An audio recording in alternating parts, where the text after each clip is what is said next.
Bismillahirrahmanirrahim.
Bismillahirrahmanirrahim.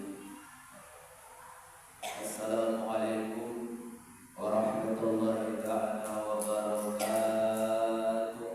Waalaikumsalam warahmatullahi wabarakatuh. Alhamdulillahi rabbil alamin.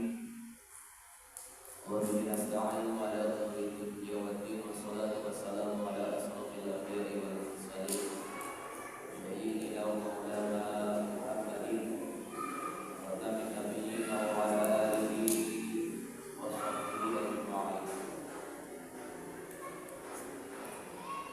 Wa qala rabbi ishrah li sadri wa yassir li amri wahlul 'uqdatam min lisani yafqahu qawli. Ya Fatah ya Ali, ya Fatah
Dari ini kita bisa tahlil. Oleh karena itu ketika kita selalu terlibat dalam menghidupkan, mensyiarkan agama yang dibawa oleh baginda Muhammad SAW, maka insyaallah kelak yaumul qiyamah kita ketika kesulitan, ketika dalam proses ada yaumil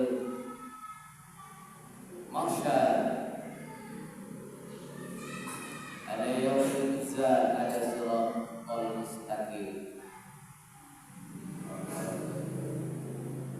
Insyaallah ketika kita menghadapkan atau merasakan kesulitan, maka Rasul Salam yang insyaallah akan memberikan pertolongan termasuk syafaat kepada kita semua. Ya Rabbal Alamin. Jemaah yang dirahmati Allah Subhanahu wa taala. Ya, bulan ini masih masuk bulan Rajab, bulan Rajab, di mana kita tahu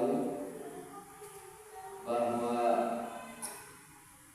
peristiwa yang sangat istimewa yang terjadi di bulan Rajab adalah peristiwa Isra'anya baginda Nabi Agung Nabi kita Muhammad Sallallahu Alaihi Wasallam, yang mana dari hasil Isra wal Mi'raj itu adalah turun perintah dari Allah Subhanahu wa taala, yaitu perintah sholat 5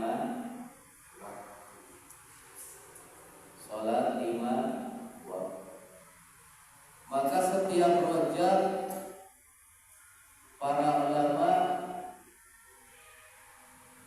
juga sering menyebutkan bahwa Rajab adalah bulan haulnya sholat 5 waktu. Haulnya, ulang tahunnya, bulannya sholat fardu 5 waktu. Karena di bulan Rajab diperintahkannya umat Islam melaksanakan kewajiban sholat 5 waktu. Maka berkaitan dengan haulnya sholat, pada kesempatan ini saya ingin mengajak khususnya pada saya pribadi, umumnya pada saudara sekalian, untuk sama-sama di momen haulnya sholat ini, mari kita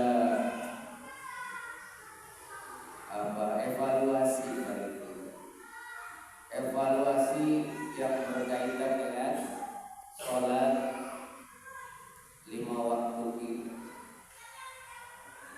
Tentunya yang perlu dievaluasi adalah mengenai kualitas sholat kita. Kita ini udah ada yang diberikan usia 30 tahun, 40 tahun, 60 tahun.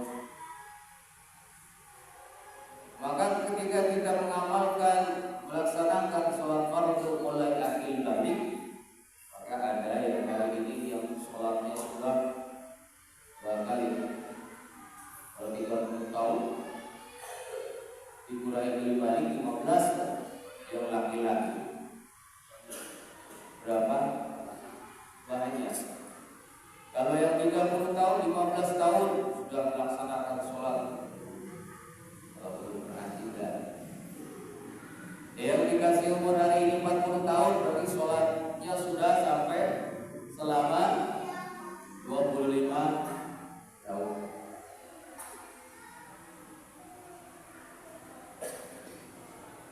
Maka sebagai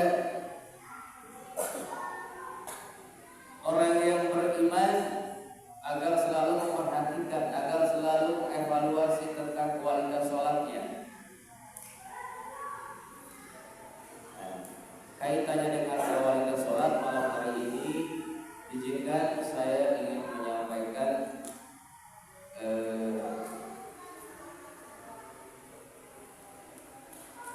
materinya berjudul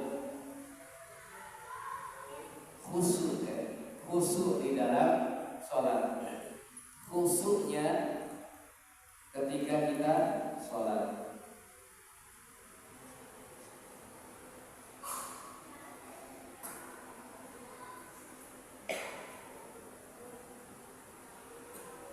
Jadi khusyuk di dalam sholat itu jamaah sekalian, itu sangat penting, menjadikan syarat, menjadikan kunci kalau sholat kita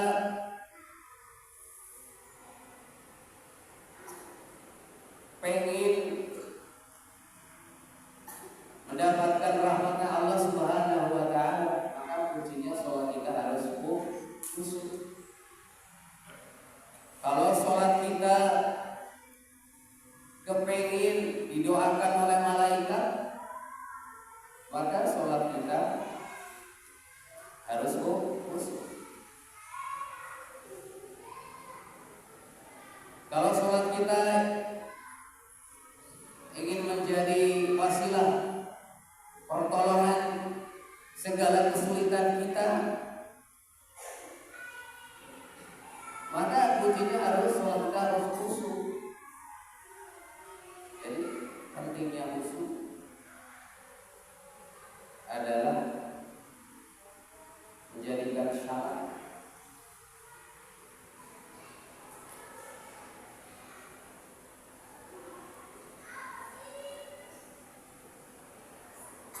Jamaah yang dirahmati Allah Subhanahu wa Ta'ala, lo pengertian khusyuk, apa itu khusyuk?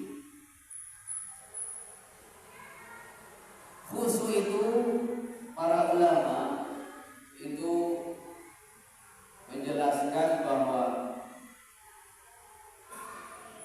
khusyuk itu adalah hadirnya hati kita ketika sholat itu semata-mata menghadirkan Allah Subhanahu wa Ta'ala.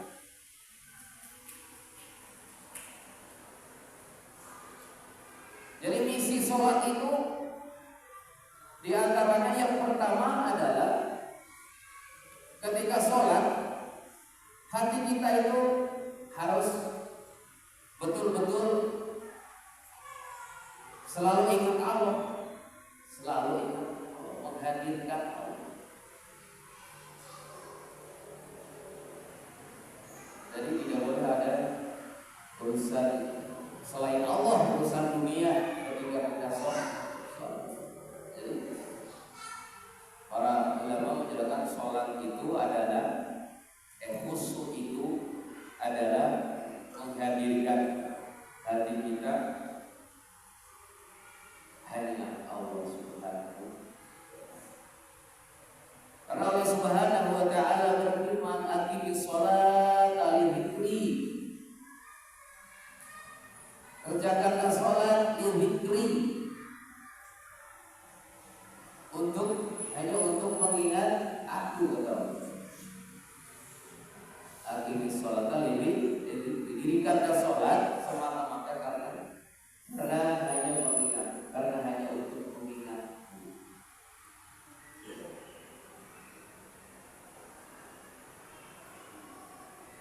Kemudian yang ayat yang lain, walam takum minal ghafilin, janganlah kalian ketika sholat itu minal ghafilin, bagian dari orang-orang yang sholatnya lalai, sholatnya melek, sholatnya ngalamun.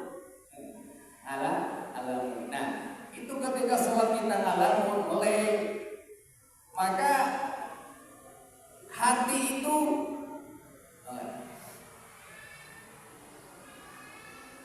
sedang tidak hadir, tidak fokus kepada Allah Subhanahu wa Ta'ala.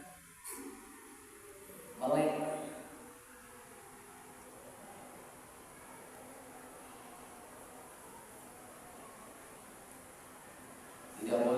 ketika sholat, ingat pekerjaan, ingat anak, ingat istri, guru. Ketika sholat, ya sampaikan dulu urusan dunia.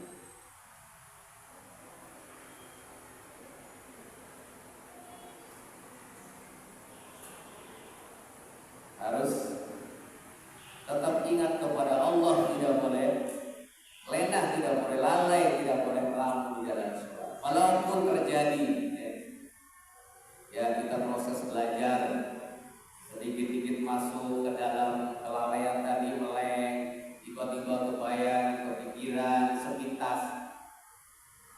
Maka ketika terjadi seperti itu, sedikit-sedikit meleng, sedikit-sedikit meleng, maka segeralah kembalikan hati kita kepada Allah Subhanahu wa Ta'ala. Kita masih proses belajar, belum bisa sempurna,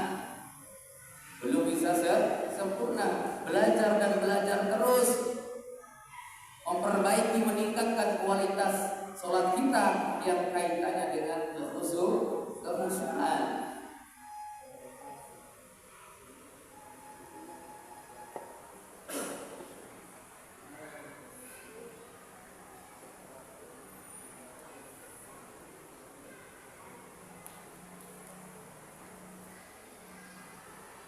Jamaah yang dirahmati Allah Subhanahu wa Ta'ala. Lalu apa indikasi daripada khusyuk?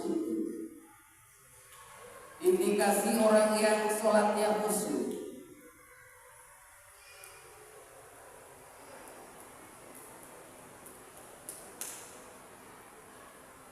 Yang pertama adalah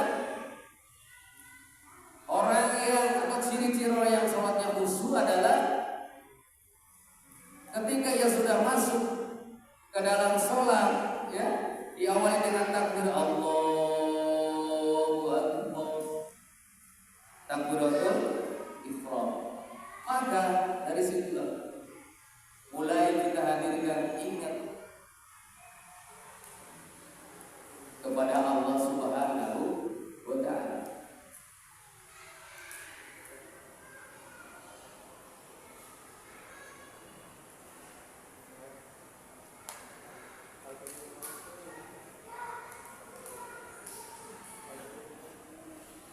Jadi yang pertama, indikasi orang yang sholatnya khusyuk adalah ketika sudah masuk sholat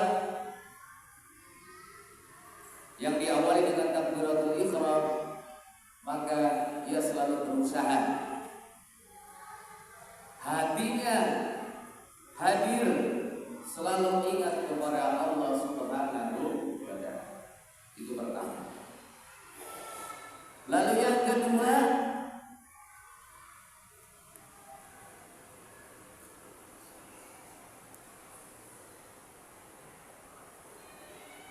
indikasi orang yang sholatnya khusyuk yang kedua adalah firman Allah Subhanahu wa Ta'ala surat An-Nisa. A'udzubillahi minasyaitonir rajim.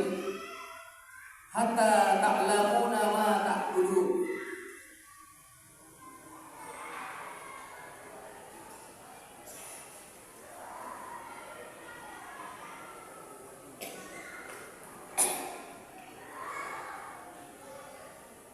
Yang kedua, sebagai indikasi, sebagai ciri-ciri orang yang sholatnya khusyuk adalah hatta ta'lamuna ma ta'budun. Kita itu tahu, paham dari semua bacaan, baik itu sifatnya doa yang di dalam sholat, zikir di dalam sholat, ayat-ayat Al-Quran di dalam sholat, semua bacaan sholat bisa kita pahami. Kita tahu semua maksud apa yang kita baca di dalam sholat, maka itu ciri, maka itu indikasi orang yang sholatnya khusyuk. Ketika di dalam sholat kita baca inna sholati wa nusuki wa mahyaya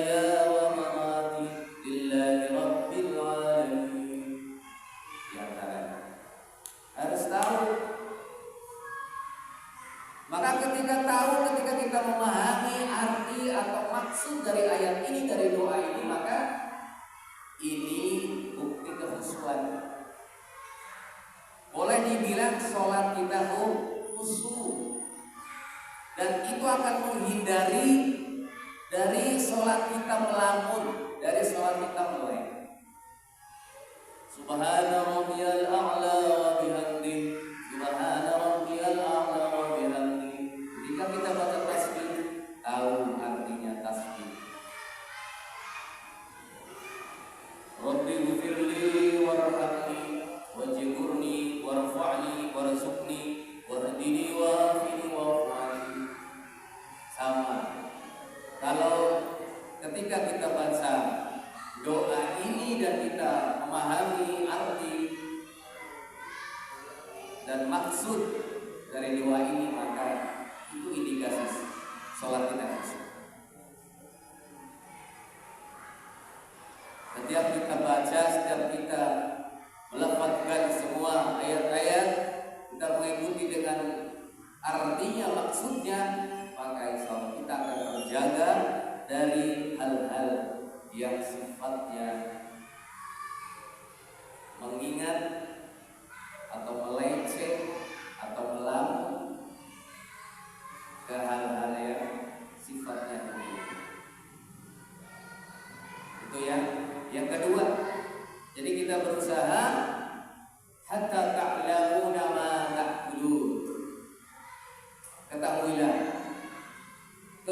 pahami semua bacaan-bacaan yang ada di dalam sholat, termasuk gerakan.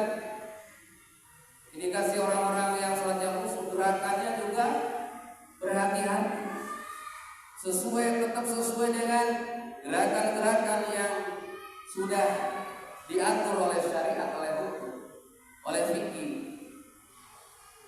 Tidak boleh menambahkan, apalagi bergerak yang sekiranya merusak atau membatalkan sholat. Maka itu indikasi orang yang sholatnya tidak lurus.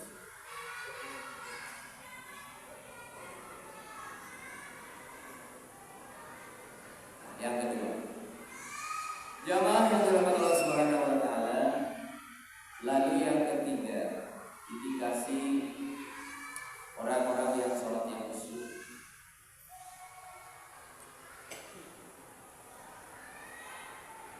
yaitu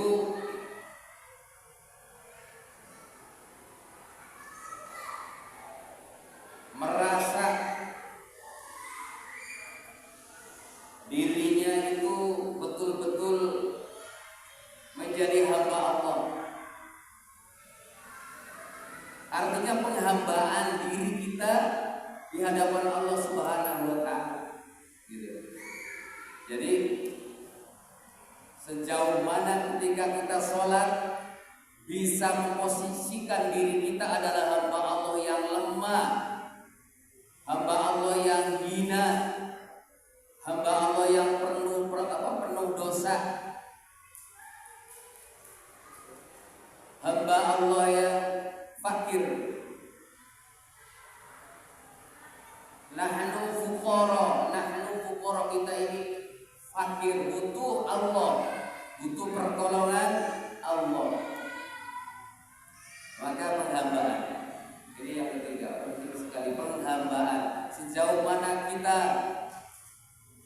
bisa memposisikan dirinya, penghambaan diri kepada Allah Subhanahu wa taala ketika sholat.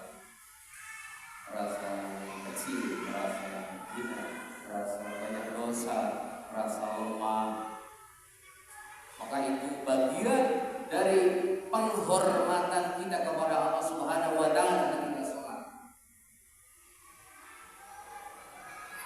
Kita di luar sholat ya, menghormati orang-orang yang mungkin dianggap penting di sekitar kita, atasan kita, pimpinan kita, bahkan presiden kita barangkali.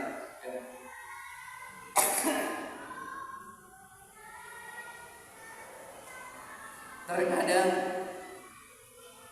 ketika kita menghormati atasan kita, siapapun itu, di dunia. Itu luar biasa, Pak. Luar biasa usaha kita, ya, perlakuan kita, sikap kita terhadap atasan kita. Dari sisi ucapan, kadang berhati-hati, takutnya ucapannya salah, dianggap tidak sopan. Ketika kita duduk di hadapan atasan kita, juga kadang-kadang berhati-hati salah tingkah. Takut saya duduknya salah, takut saya duduknya tidak sopan, dan lain sebagainya. Begitu hati-hatinya, yang tujuannya adalah menghormati atasan kita. Jangan sampai kita dianggap tidak menghargai, tidak menghormati atasan. Itu di dunia. Apalagi kita, penghambaan kita terhadap Allah Subhanahu wa Ta'ala harus di atas segala.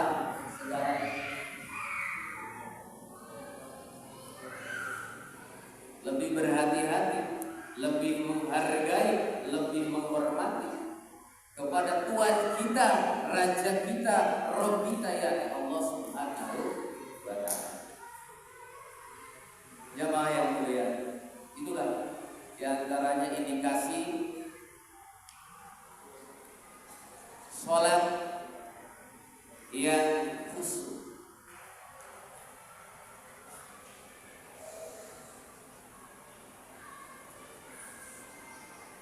Jadi ketika sholat kita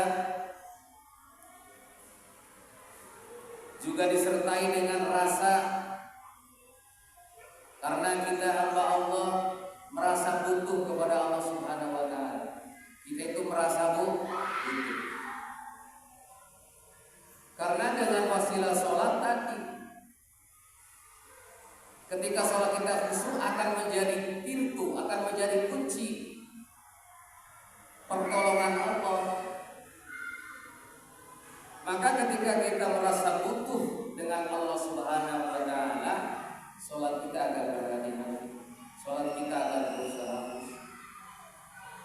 karena Allah segalanya. Allah lah yang memberikan kebaikan kepada kita. Allah lah yang memberikan kenikmatan kepada kita. Allah juga yang berhak mengambil, mencabut segala kenikmatan, segala kebaikan yang sudah diberikan kepada kita. Karena segalanya milik Allah. Segalanya biyadillah, segalanya di tangan Allah. Allah kasih, Allah mencabut, itu sepenuhnya ada di tangan Allah Subhanahu wa Ta'ala. Ya. Kemudian juga tadi cara yang kedua itu adalah berusaha memahami kalimat, bacaan, zikir, lafaz di dalam salat. Karena yang ketika kita sholat sudah takbir Allahu Akbar, kemudian ketika sudah sampai kepada baca surat misalnya Al-Ikhlas, di situ ragu,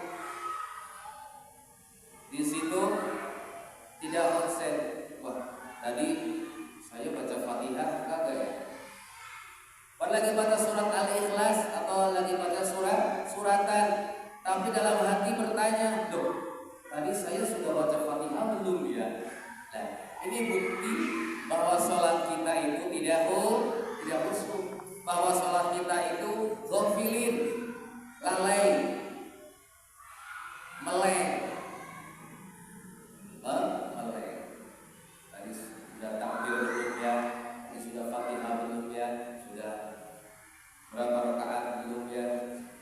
Jadi kelupaan itu yang terjadi di dalam sholat itu juga indikasi bahwa sholat kita itu tidak bersih. Kemudian juga satu hal yang penting ya, selain juga memahami bacaan, juga hendaknya kita ketika sholat itu menghindari hal-hal yang sekiranya mengganggu pikiran kita.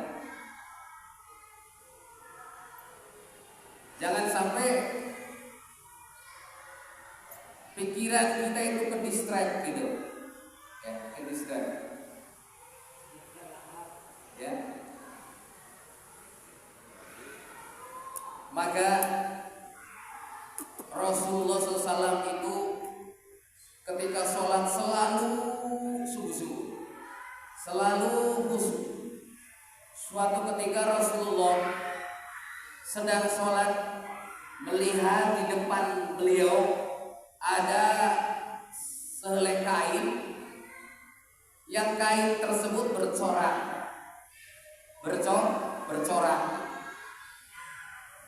ada gambar-gambar. Maka setelah Rasul sholat, Rasulullah melipat kain tersebut yang tujuannya supaya ketika sholat itu tidak terlihat corak-corak. Artinya itu mengganggu jamaah sekalian, mengganggu sholat kita, mengganggu pikiran kita ketika sholat. Makanya dianjurkan kita ketika berjamaah, apalagi yang di depan, usahakan pakai baju itu yang sifatnya polos, tidak bertulisan. Polos. Nah, gitu kayak Mas Joko, itu kalau sholat sebaiknya di sop belakang, nanti dibaca. Nah, kalau di sop depan nanti dibaca, nanti jamaah yang di belakangnya ke distract ya pikirannya. Ngopi, walaupun meleng baca ngopi, ngobrol perkara iman. Lagi sholat tetap itu bagian daripada meleng. Kemudian lagi Rasulullah SAW ketika di mimbar, ketika berceramah, beliau mencabut cincinnya. Beliau kan suka memakai cincin. Wajib pakai cincin. Rasulullah ketika di mimbar mencopot cincinnya wanita. Beliau berkata, saya copot cincin ini karena mengganggu konsentrasi saya ketika berceramah. Sebentar-bentar lihat cincin, sebentar lihat jamaah, balik lihat cincin, lihat jamaah. Maka demi memuliakan, menghormati jamaah, maka Rasulullah mencabut cincinnya. Ini artinya ketika kita mau sholat, sebelum kita masuk ke dalam sholat, kondisikan hal-hal yang sifatnya akan mengganggu konsentrasi kehusuan sholat kita, harus kita hindari. Itu yang paling penting. Tempat sholat kita, pakaian sholat kita, jangan sampai hal-hal yang ada di sekitar sholat kita itu akan mengganggu pikiran kita, sehingga sholat kita akan rusak, kehusuan. Maka Rasulullah SAW pernah menyampaikan bahwa, menginformasikan bahwa ada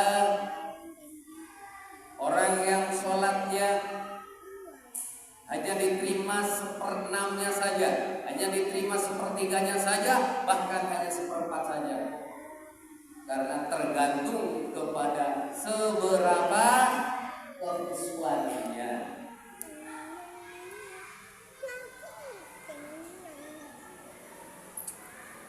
Jemaah yang dirahmati Allah Subhanahu wa taala, itu barangkali karena waktu sudah azan, intinya malam hari ini kita sama-sama muhasabah evaluasi di ulang tahun sholat 5 waktu ini. Kita berusaha kita manfaatkan untuk evaluasi kualitas sholat kita, kekhusyuan sholat kita, karena khusyuk adalah syarat sholat kita akan diterima oleh Allah Subhanahu wa Ta'ala, akan menjadi jalan rahmatnya Allah Subhanahu wa Ta'ala. Mudah-mudahan menjadi pelajaran khususnya untuk saya pribadi, karena saya pribadi juga belajar masih jauh ya dari khusyuk, karena ya manusia biasa. Apa salahnya kita selalu evaluasi baiki kaitannya dengan kualitas sholat kita. Mudah-mudahan ada manfaatnya. Mohon maaf atas segala kekurangan. Allahumma waffiq ila aqwamit thoriq. Wassalamualaikum warahmatullahi taala wabarakatuh. Waalaikumsalam warahmatullahi wabarakatuh. Terima kasih kepada dan khusyuan dan mereka mudah-mudahan bermanfaat bagi kita, keluarga dan masyarakat untuk kita. Terima kasih.